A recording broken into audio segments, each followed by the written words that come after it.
Good morning, or whatever time it is in your country. Some of you may be thinking this is kinda a different video idea from what I normally do. And you'd be correct.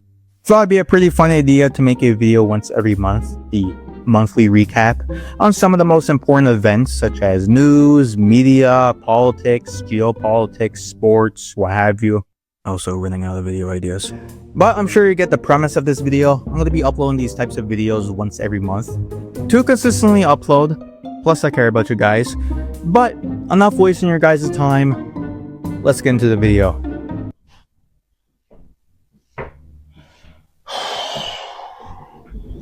June has been the month of sports, and yes, as you can tell, unfortunately, I am a Cleveland Browns fan. And to start off the month strong, arguably the best player in the NFL, the best Browns player I've ever watched, Myles Garrett, got traded to the Rams. All I have to say is that arguably Cleveland is in the worst situation in the entire NFL. And the Rams are arguably in the best situation in the NFL and are in prime position to win a Super Bowl with, of course, MVP Stafford, the best receiving duo in the NFL, and now the best defensive player in the NFL. And like I said, this month has been big for sports. Like, for instance, the New York Knicks finally winning the NBA championship for the first time since 1973. New York City absolutely exploded with hundreds of thousands of fans parading through the streets of New York. 20-year-old man gets slashed in the neck. Pantless woman twerks for the crowd. Typical New York stuff. Sticking with the NBA, LeBron James, the LeBron James, informed the Lakers that he will be no longer playing for them and intends to play elsewhere. As I'm recording this video, I have no idea if LeBron James signed with another team, but yeah. Other players too got traded, if you care. Going to hockey now, the Carolina Hurricanes won the Stanley Cup final. But if we're talking about sports this month, there's only one competition that everyone's paying attention to. Of course, the World Cup.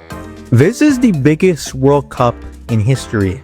And I'm not just talking about the teams. You got advertising, you got the amount of people watching the World Cup, you got social media, all huge. And with the World Cup itself, maybe this is the best World Cup we've ever watched. Let's start with the biggest underdog story this entire World Cup, the most shocking country, Cape Verde. For perspective, Cape Verde is a country with 500,000 people. For perspective, 2 million people attended the Knicks parade. So, yeah. Anyways, Cape Verde was in a group with Spain, who just won the Euros, Uruguay, whose country bleeds football, and got second place in that group. And if you don't believe me that social media has played a big role in this World Cup, their literal fucking goalkeeper, who prior to the World Cup started with 50,000 followers on Instagram, skyrocketed to 20 million. And like I was saying, Cape Verde got second place and advanced to the knockout rounds. Well done, boys, and for their hard work, relentless effort in this World Cup, their reward is to play against Argentina and Messi. And at the age of 39, he leads the World Cup with 5 fucking goals at 39 and becomes the oldest player in World Cup history to score a hat-trick, surpassing Ronaldo. But don't worry, Cristiano Ronaldo is also having a decent World Cup so far, not only becoming the oldest player at 41 to score in the World Cups, but also becoming the first player in World Cup history to score in 6 different World Cups. You also got players like Haaland, Mbappe, Vinicius Jr. also having pretty good World Cups as well.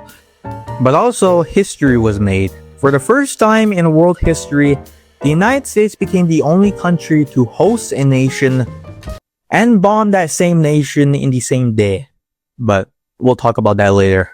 But yeah, that's basically the World Cup so far. But now we're getting into more unfortunate news. On June 14th, shocking news was announced that singer Oliver Tree passed away in Rio de Janeiro as a result of a helicopter collision. Tree traveled to South America as part of his tour for his album, Love You Madly, Hate You Badly. The collision also killed 5 other people as well. Tree was 32 years old. Going to natural disasters, most notably Venezuela. Going to natural disasters, as most notably Venezuela. Going to natural disasters, as most notably Venezuela was hit with a particularly devastating earthquake, while also killing nearly 2,000 people. The Philippines too also had a significant earthquake with around 82 dead and around 1,300 injured as well.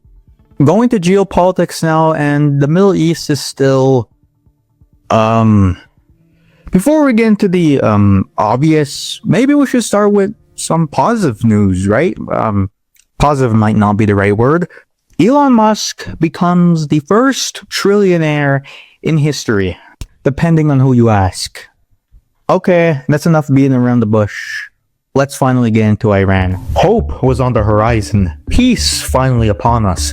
On June 17, 2026, the United States and Iran finally signed a peace deal, with the agreement to finally open the Strait of Hormuz, and in return, the United States agreed to a $300 billion plan to reconstruct Iran. Officially, the Memorandum of Understanding, which was signed by President Trump on behalf of the United States in the Palace of Versailles. But technically, this isn't a peace treaty, so I kinda lied.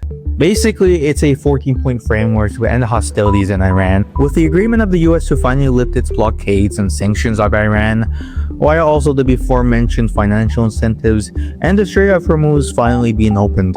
Now, a ceasefire has been discussed for a few months now, with Pakistan primarily acting as brokers to the peace. But you never really knew with Trump. One day he'd say, and we've won. Let me say, we've won. Then the next. They shouldn't be doing that, so you'll find out. Will the U.S. You'll find out. Will the U.S. respond? What is your message to Iran? Respond, you're going to find out.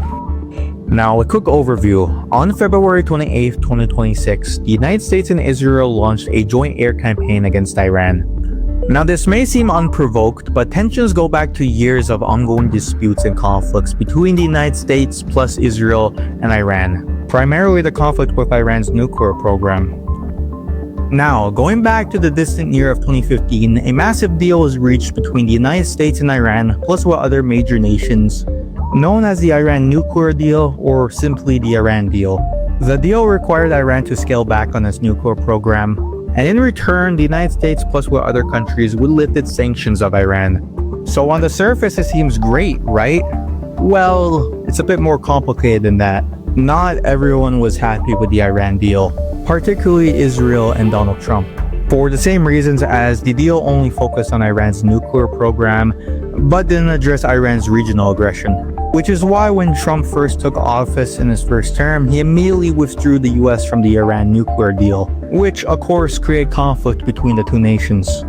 Anyways, the US and Iran have been at war for a few months now, with the US taking out major Iranian nuclear facilities, but most notably killing Iran's supreme leader.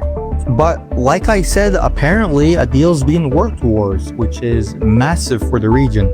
So maybe, just maybe, things may be heading into the right direction. We want to bring you an update right now to some breaking news that we brought to you moments ago, as Barack Ravid posting this, saying senior American official U.S. military attacked Iranian targets in